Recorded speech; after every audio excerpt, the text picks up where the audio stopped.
السلام علیکم. دا ټیم له ما سره د بلوچستان امن جرګې سربراہ او د بلوچستان یو ډیر سیاسي او قبایلي شخصیت لالا یوسف خلجي له موږ سره موجود دی. نو موږ نن د ده سره د افغان کډوالو په حواله باندې خبرې ورسره کوو چې دا یخ هم دی او دا ټایم چې حکومت کومه فیصله کړې ده یا دا فیصله صحیح ده یا غلطه ده.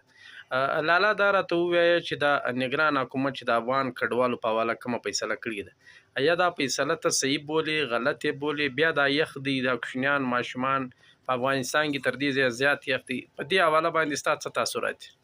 بسم الله الرحمن الرحیم. الله اکبر. الله تر ټولو لوی دی، د الله مهرباني خپل طاقت دولت او چالاکي مګړي.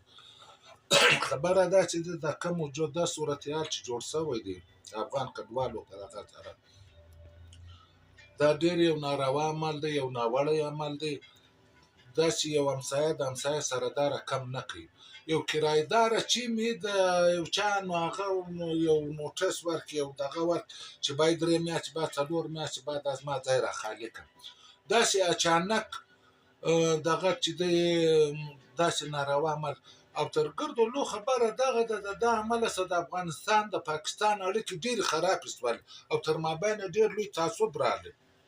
نو د دې دپاره چې دی اوس د پاکستان چارواکو ته دا پکار دی چې دوی دغه رقم د یو چا په وینا باندې د یو چا په دغه باندې دغه رقم عمل نه وکړي.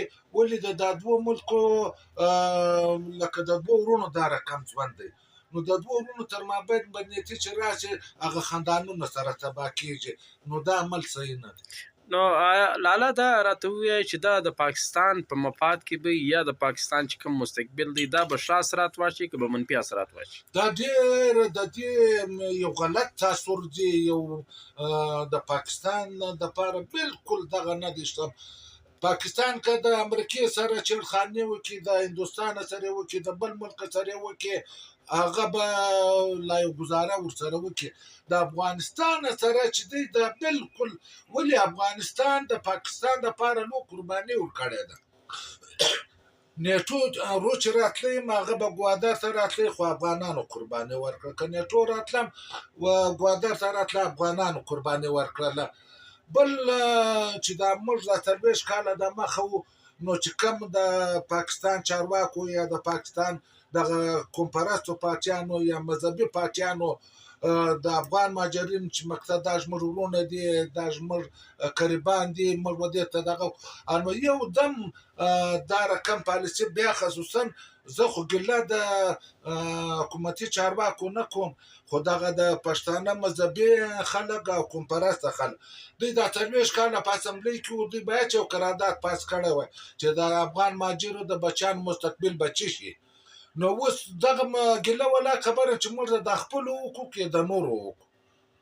او دا چمن کې چې درنه روانه ده، آخري سوال دی، د چمن د درنې په حواله ته څه وایې؟ دا بالکل دا ګوره دا د انګریز د وخت څخه بیا تر دا اوسه پورې د انګریز په وخت کې هم دا پالیسي وه چې باید دا قبایل دي پر دې به تګ راتګ هېڅ مقصد پابندي به نه وي. بیا تر اوسه پورې چې دا و د 2 کاله د مخه یو نیم کال د مخه د پاکستاني حکومت او د اسلامي امارات تر مابین دا دغه و چې د کندهار او د ترادله خانه پورې به د چمن شنه پاکستان پلاټ او تر هغه ځای پورې به تذکره وي. نو دغه اچانک ته وګوره دا رقم ناروا عمل دا د پښتون دپاره یو زه خو هم پښتون کش پالیسي ده. د دې سره د افغانستان د پاکستان اړیکې ډېرې سره خرابېږي او دا د پاکستان دپاره صحیح نه ده. ډېره مننه لالا موږ ته د وخت راکولو، ډېره مهرباني.